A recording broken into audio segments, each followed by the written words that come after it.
Aja le muter-muter ki aja nganti kaya ngono. Pripun Bupati? Mesake mbake ganden iki lho. Ya niku nyane obahmu ki aja banter-banter ngono lho. Lah ngapa? Iki aku ki wedi lho. Kok wedi? Iki rada ndul-ndul. Engko nek rontok ngono lho, Mas. Piye to niki? Ya. Mbak jenengan wae no. Panas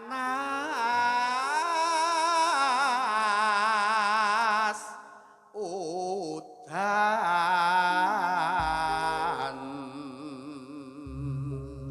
Sekedap Bu, niki parian. Kula tak nyuwun sinden-sinden kula berpartisipasi Urip. parian saged ngrenggo Karanganyar utawa mendoakan Pak Bupati bisa juga kepada Bupatmi. Wiwit saking Mbak Sundari, monggo. Sapa sing apik dhewe disawer. Oh, siap. Siap Pak Prapto, nggih. Anu Bupatmi. Sing nilai penonton. Oke, penonton sing nilai. Pak Cahyo nggih ajeng melu parian? Mboten. Oh, mboten. Aku sing biji yo. Monggo Mbak Lia. Suling kumandang suarane Ngetan kali kurang apa setia kelakon masuk. Langganipun kaping genung.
Pripun Mbak Dalang?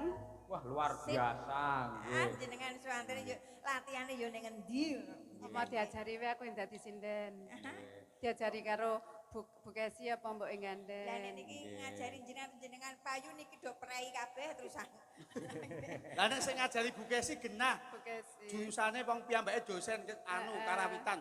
Lah nek sing ngajari Mbok Aku Ganden yo iki eskar lho, tak tuapuk lho kowe engko. sapa? Eskar. Sarjana Karawitan. Karawitan. Sarjana karaoke, Mas. Nek sing ngajari Mbok Ganden salah jurusan. Lah nggih Bu, saestu. Ala wong yo karaoke golek pangan lho. Golek pangan. Aloha. Sekar bisa